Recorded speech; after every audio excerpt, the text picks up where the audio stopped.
coming up on Choppers Politics. It'd be like giving a party and nobody came. People would still be staying at home because they were too fearful to go out. A route out of the lockdown, at last. That's what we're expecting on Sunday from Boris Johnson, the Prime Minister.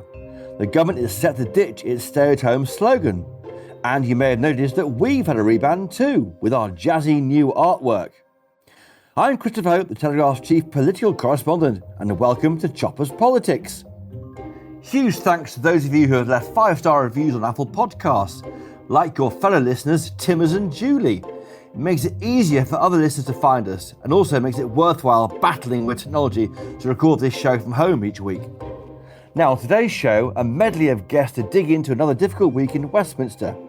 I'll be joined by Government Advisor Professor Robert Dingwall to talk about the 2-metre distancing rule, and former Labour MP and Chief Policy Advisor to the Angling Trust, Martin Salter, on why he thinks the sport must return. But first, on Thursday, the government's reviewing its lockdown measures, as it legally has to do, and the PM is expected to outline the plans to ease some restrictions this coming Sunday. The PM's announcement on Sunday will be music to the ears of millions of Britons, particularly teenagers locked up in their homes who can't see their boyfriends. It'll also be music to the ears of MPs who have voiced concerns about the lockdown's impact on the economy and the freedoms of the British people. And one of those MPs is Sir Graham Brady, the chairman of the 1922 committee of backbench Tory MPs. Sir Graham Brady, hello, welcome to the podcast again. Hello, Chris, good to be back. It's a big day in Cabinet. We're talking on Thursday, of course. What do you want to see the PM do, finally, to start releasing this lockdown? I think that, I and many others have been pressing for some time, just first of all, for a little bit of common sense in redefining the restrictions that people are facing.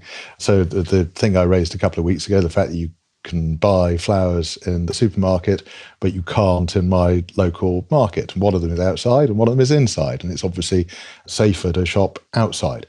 So, I think some of those kind of measures, getting more people getting out, doing more things, some of the outdoor activities are obvious. So, there's no reason why people shouldn't go fishing.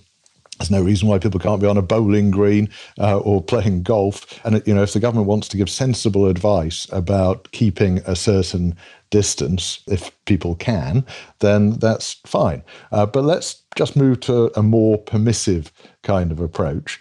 And perhaps also that could be applied in the workplace too. So one of the things that's been quite interesting to watch over the last few weeks, the government's messaging has been hugely effective in encouraging people to stay in. What it didn't really do was remind people of the more subtle set of guidance that was also being put out by the government. So crucially, the government was saying right the way through, you should carry on working if you can, but please work from home if you can.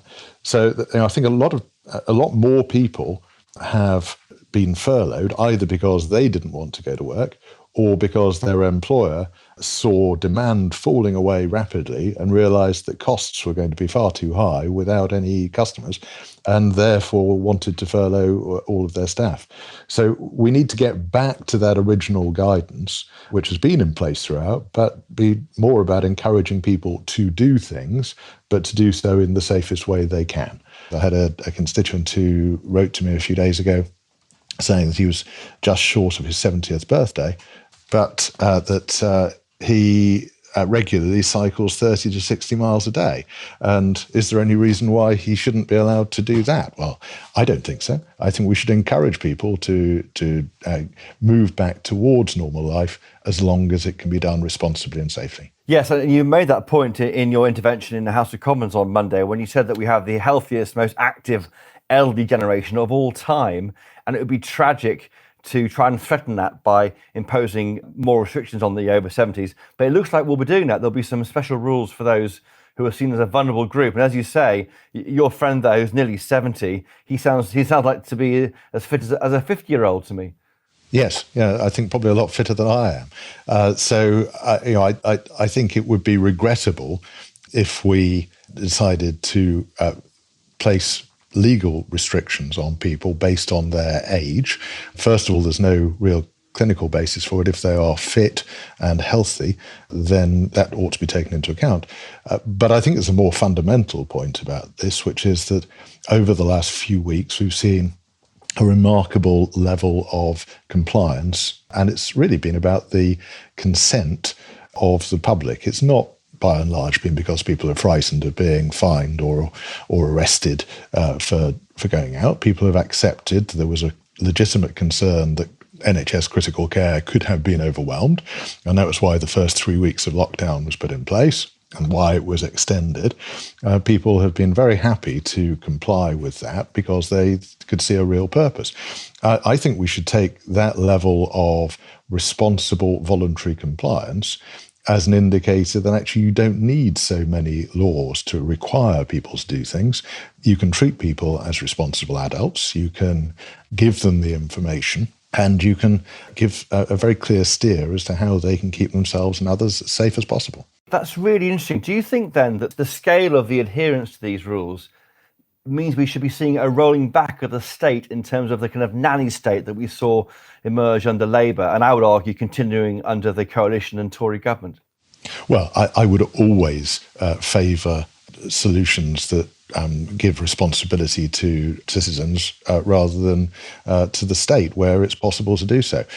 We have seen these emergency powers, some of them under the 1984 legislation and some under the legislation that was rushed into place a few weeks ago. We've seen really swinging powers given to the state, powers to restrict ordinary freedoms of the individual.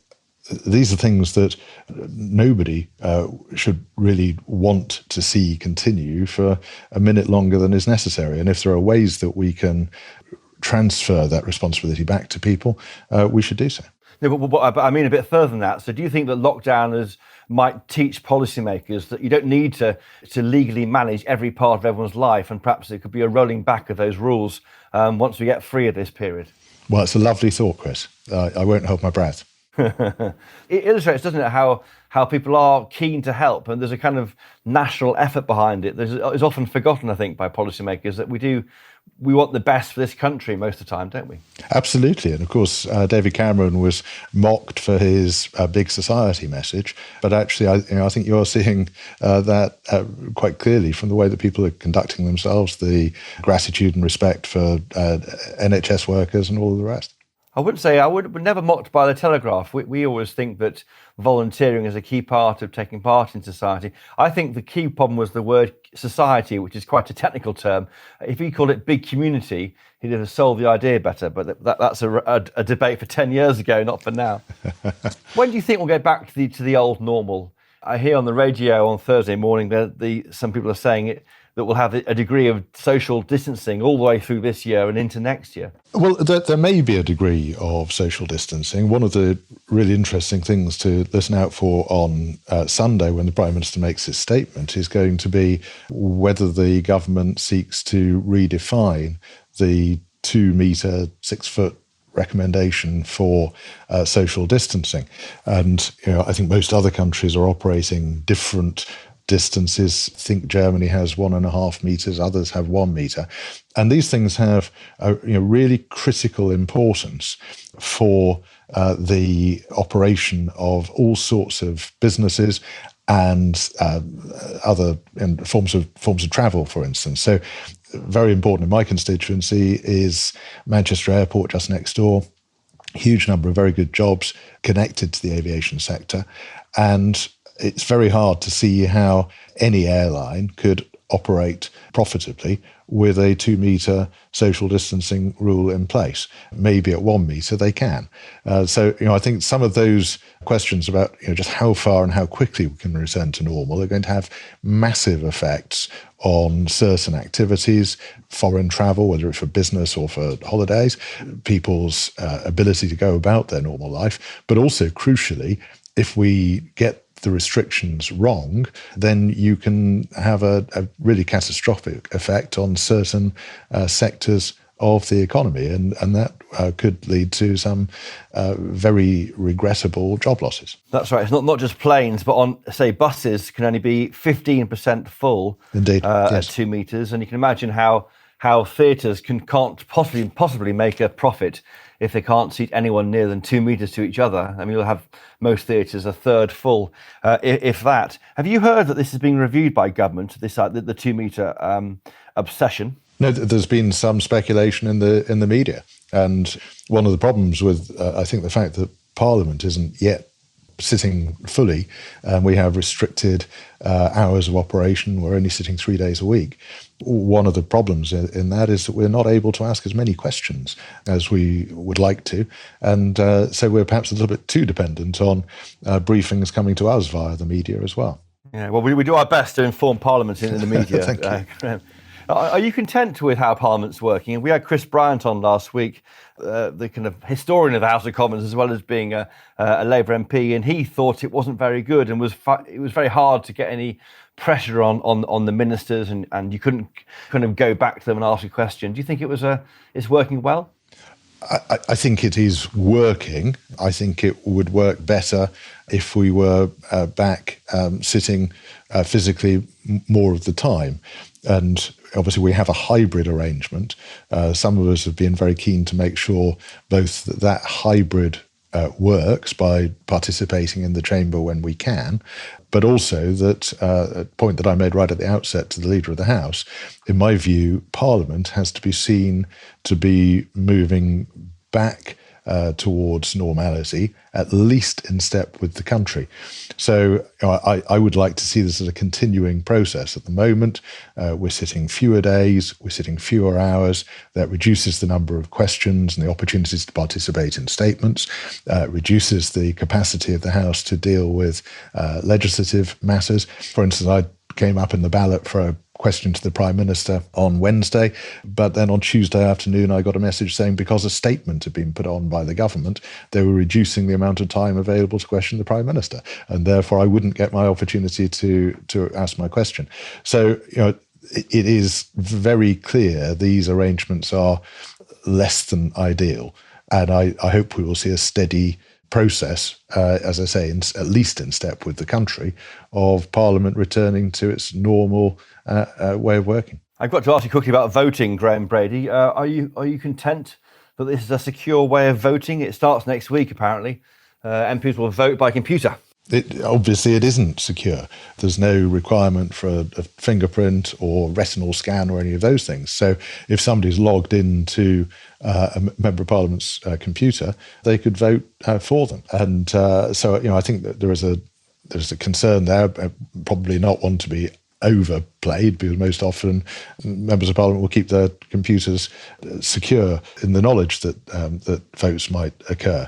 But I do think it's very important, alongside having a hybrid sitting of the House, we should have hybrid voting, so that if members are physically present, they ought to be able to cast their vote there. I think it's perfectly reasonable if members either don't want to be present or are medically advised that they shouldn't be present in Parliament, then I think it's perfectly good arrangement to make sure that they can participate as much as possible remotely. But there has got to be the flexibility to allow that transition to happen as the country moves out of lockdown, as people are freer to do get on with their normal lives. We should see more members of Parliament feeling that they can participate in the physical proceedings of the House of Commons as well. Well, Graham Brady, thank you so much, and we hope that Parliament can get back to a degree of normality soon. Thank you so much for coming on Choppers Politics. Thanks, Chris.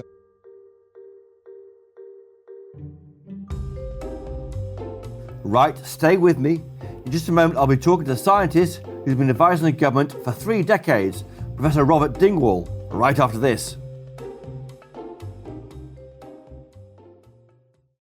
Hi listeners, it's Bryony Gordon here. I'm popping into this podcast to tell you all about another Telegraph series called Mad World. It's a podcast in which I chat to household names and unsung heroes about their mental health. From Nadia Hussain from Bake Off to frontline nurses working flat out to save lives. We talk about looking after ourselves during this strange time and remind you that even when you're isolating, you are not alone. Search Mad World wherever you usually download your podcasts.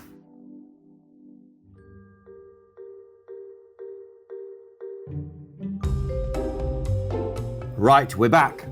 Now, talk in the virtual world of Westminster is shifting to what life might look like post-lockdown. Social distancing, we know, may be with us for some time yet. But what will it look like on planes? Will queues in shops be a thing of the past? And how arbitrary is this 2 metre rule, which appears to underline all of this social distancing? Now, Professor Robert Dingwall from the School of Social Sciences at Nottingham Trent University is from the new and emerging respiratory virus threats advisory group, NerveTag, which feeds into SAGE. So he knows why we are obeying this 2 metre rule. Professor Dingwall, thank you for joining the podcast. How are you? I'm fine. It's a lovely sunny day here today. Isn't it? You're in Nottingham and Trent University. It's a day, of course, which our listeners can't really enjoy like they normally would do, can they, because of these social distancing rules? Well, indeed. I've just come back from my usual lunchtime walk in the local park, and there's a reasonable number of people, but it's nothing like it usually would be. So, Professor Dingwall, this rule that we can't be within 2 metres of someone else to encourage social distancing, what's the scientific basis of it? Well, that's not at all clear. The chief medical officer was rather rubbishing the idea of reducing it in his evidence to the Select Committee of the House of Commons earlier this week. And I haven't been able to track down the evidence that he was referring to in his answers to that committee. But, for example, the World Health Organization are quite clear that any distance greater than 1 metre is sufficient. Other countries like the Netherlands or Australia, several other European countries have settled on 1.5 metres. The United States advises 6 feet, which is roughly 1.8 metres.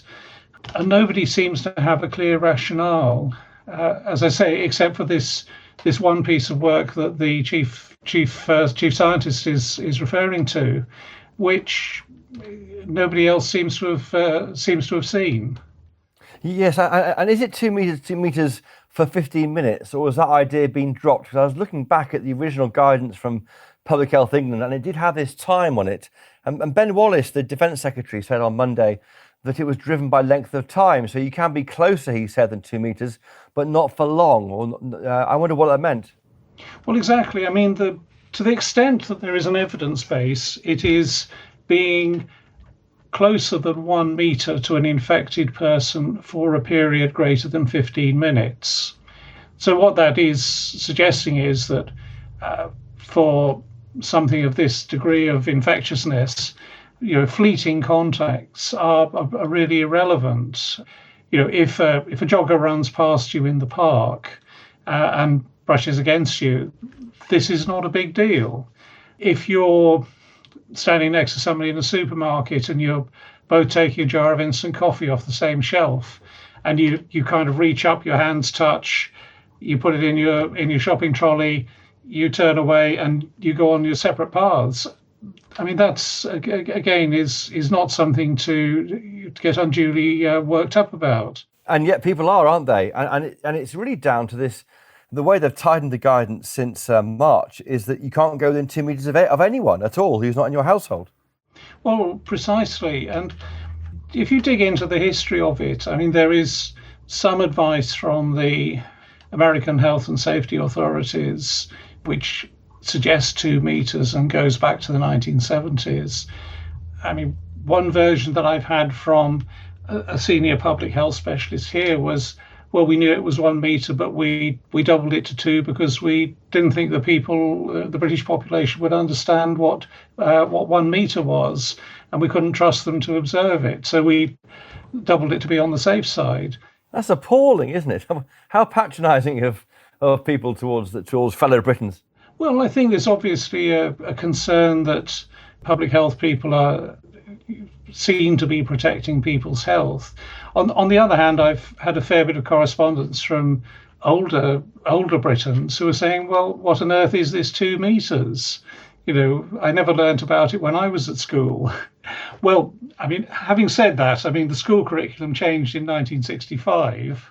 Well, but it could make a big difference, though, couldn't it? If it was 1.5 metres or 1 metre, then that would massively increase what we can do as the lockdown eases, wouldn't it? Well, if you think of it as a circle around a person that you're trying to protect, at 2 metres, that circle is 12 square metres. At 1.5 metres, it's roughly 7 square metres. If you come down to 1 metre, it's 3 and a bit metres. And you can immediately see what a difference that makes to any shop, any leisure place, any retail place. As you reduce the distance, because of the way in which the maths works, the area that is sterilised shrinks quite dramatically. Did you think if we adopted maybe 1 metre, then lockdown would ease a lot more quickly? I mean, could we see large parts of the high street opening quite quickly at 1 metre? Well, I think it's more of a challenge with when you're indoors. But I mean, certainly there's, I think, a fair degree of consensus now among people who are more expert with these things than I am that outdoor transmission is negligible, and you could certainly imagine that as a safe distance in places like garden centres or pub gardens or outdoor attractions of various kinds. When you get to indoor spaces, you have to worry a bit more about the airflows and the ventilation. But if you bear in mind that, for example, modern shopping malls, modern supermarkets, modern offices tend to be built with air conditioning, which if air conditioning is built in, it tends to create an upwards airflow. So it's sucking any emissions away from the sort of horizontal transmission that would lead other people to breathe them in. And there's a case, I think, for perhaps a more nuanced view where, perhaps some of the underused army of environmental health officers, you could actually be doing premises by premises assessments, which would license those indoor facilities to reopen fully to full capacity much more quickly. Would you argue then, in summary, that we could go down to 1 metre outside, maintain 2 metres inside, but subject that to inspections by environmental health officers? Well, personally, I think we could quite safely go to 1.5 metres, which seems to be an internationally acceptable standard, and that would help a bit, inside and outside, yeah. Can you imagine social distancing working on aeroplanes? We saw some images this week from Aer Lingus with everyone crammed in cheek by jowl on a flight over from Ireland. Well, no. I mean, the idea that people are going to wear masks for 7, 8, 9 hours on intercontinental flights, I mean, let alone 4-hour flights to popular holiday destinations, that I think is faintly absurd. On the other hand, I think the airline industry is rather overdue for a kicking about the quality of the air conditioning and filtration systems that it has on its on the planes. And I think greater attention to those might be actually rather better than focusing on the behaviour of the passengers. Just in summary, ahead of Monday, I mean, let's assume that 2 metres stays the same. Do you think we're there's too much of a safety first culture amongst the public authorities on this number?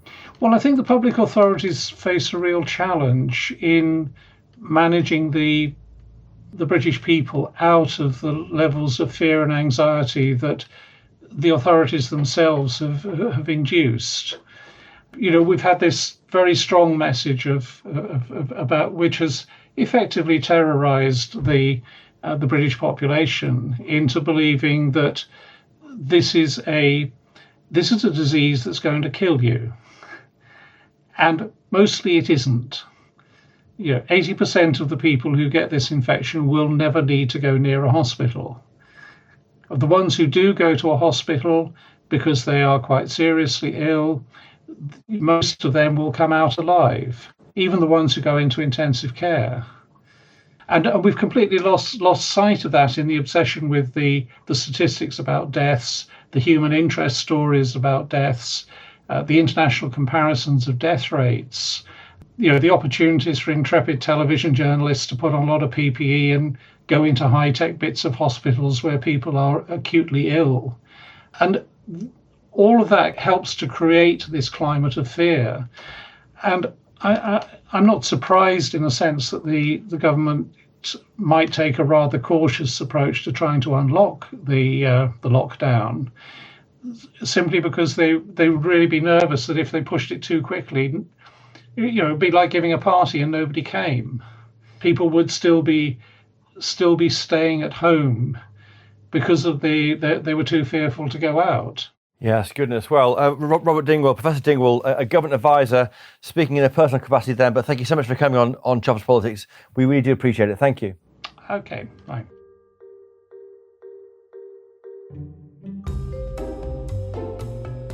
Now, we've all been missing our pastimes during this lockdown period. I, for one, have missed my Saturday morning park run, which is usually an excuse to get my teenage son out of bed to run with me. But for those who enjoy nothing more than some time alone, outdoors with their fishing rod, the rules stopping them from doing so are, well, a bit frustrating. Now, former Labour MP and Chief Policy Advisor to the Angling Trust, Martin Salter, joins me now to make his case for the return of one of England's most popular sports, fishing.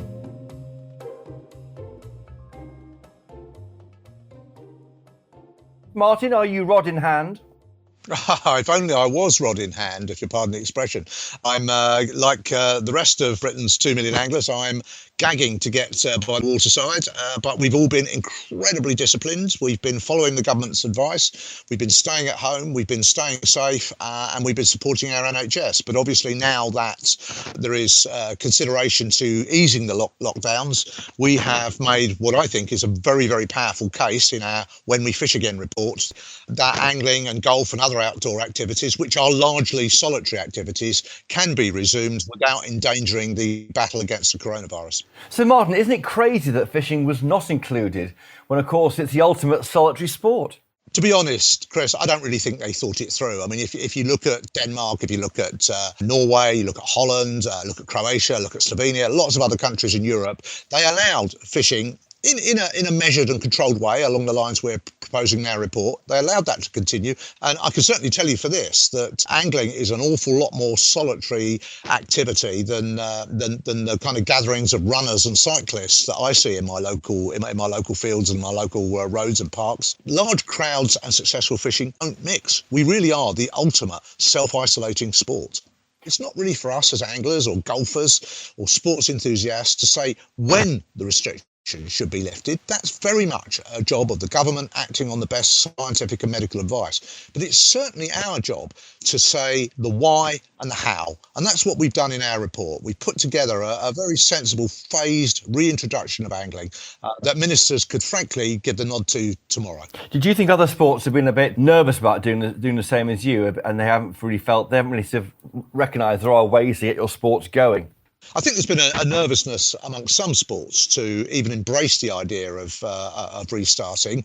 But the way we approached it was to look at the COVID guidelines and to look at how our sport fitted into that. And obviously it's much, much easier for solitary sports like angling and golf to come up with a set of safe COVID-friendly guidelines, if you like, than it is for the contact sports like rugby and football. But there's no doubt about it, angling's been very much a trailblazer. We're not used to that. And we've been contacted by a lot of other sports through the offices of Sports England, wanted to see what we propose and wanted to follow in our lead.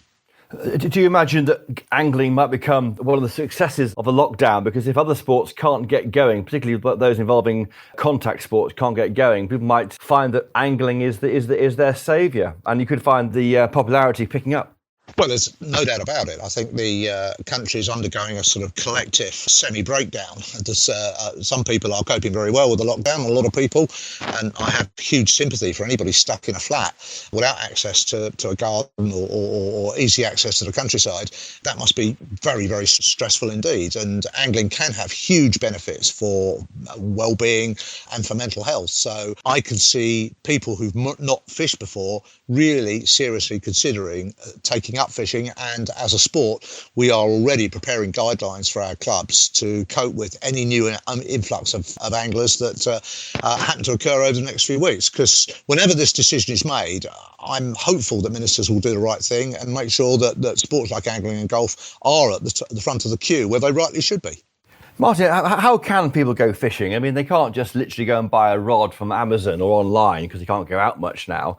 And they can't just go and find a bit of water and throw a line out, can they? That's not how you fish. You have to go to a club, do you? And you have to get permissions. Well, the first thing they need if they're fishing in freshwater in this country is they need to get a rod licence from the Environment Agency, which they can get online. That's very easy, and for under 16-year-olds, they're free of charge anyway. So you need to have a rod licence to fish, certainly in freshwater, and then you need the permission of the riparian owner. But you'll be surprised how many stretches of rivers, particularly around urban areas, do have stretches of free fishing. I mean, the whole of the Thames through the middle of Reading, where I live and used to represent in Parliament, that's all free fishing. Local angling clubs and day ticket waters, they're very, very easy to find, and if people go onto the Angling Trust website, we can direct them to appropriate fishing opportunities in their area. We've also got networks of guides and coaches, and a lot of our clubs have got junior sections which encourage young people to take up angling and create a safe and stable environment for them to do so. So it's very easy to get into fishing. We do have the infrastructure, and we do have thousands of people willing to show people the way. And just finally, do you eat all the fish you catch, Martin Salter? God, no. A lot of the coarse fish that I catch, and these are subdivided into sort of game fish like trout and salmon, which are edible, although there are very, very strict limits on when and how they can be taken. And then coarse fish, which are largely inedible, but we catch for the pleasure of fishing, and we take a picture, give them a kiss, put them back. Out in the sea, there's a few more fish taken for the plate, but an awful lot of anglers practice good fish welfare and catch and release. We fish for the pleasure of it. We fish for the connection with nature. We fish for the fact that it takes us to another place away from the stresses and strains of modern society. And I think an awful lot of people at the moment really need that kind of therapy. Well, it sounds like angling could be the way out of this torpor. Martin Salter, the head of policy from the Angling Trust, thank you so much for coming on Choppers Politics. It's been terrific. Thanks so much, Chris. And perhaps I'll even persuade you to join me down by the river. Well, that's it for this week. Thank you to my guests, Sir Graham Brady, Professor Robert Dingwall, and of course, Martin Salter. Thank you to my producers, Louisa Wells, Elliot Lampitt, and of course, Theo Luludis. But most importantly of all, thank you to you for taking the time to listen. Don't forget, if you work for the NHS, firstly, you're a hero, thank you. And secondly, you can get a free 6-month digital subscription to the Telegraph as our small way of saying thank you for all your hard work. Details of that offer are in the show notes to this episode. And as ever, everyone else can get 7 days free access to the Telegraph content by going to telegraph.co.uk/chopper. While you're there, I really wouldn't miss an article by Philip Johnson titled "COVID is ushering in a surveillance state that may never be dismantled." A link to that article is in the show notes to this episode. Don't forget you can follow us on Twitter @ChoppersPodcast or email us chopperspolitics@telegraph.co.uk. And if you can get out, please always buy a copy of the Daily Telegraph. You will never regret it. Until next time, cheerio!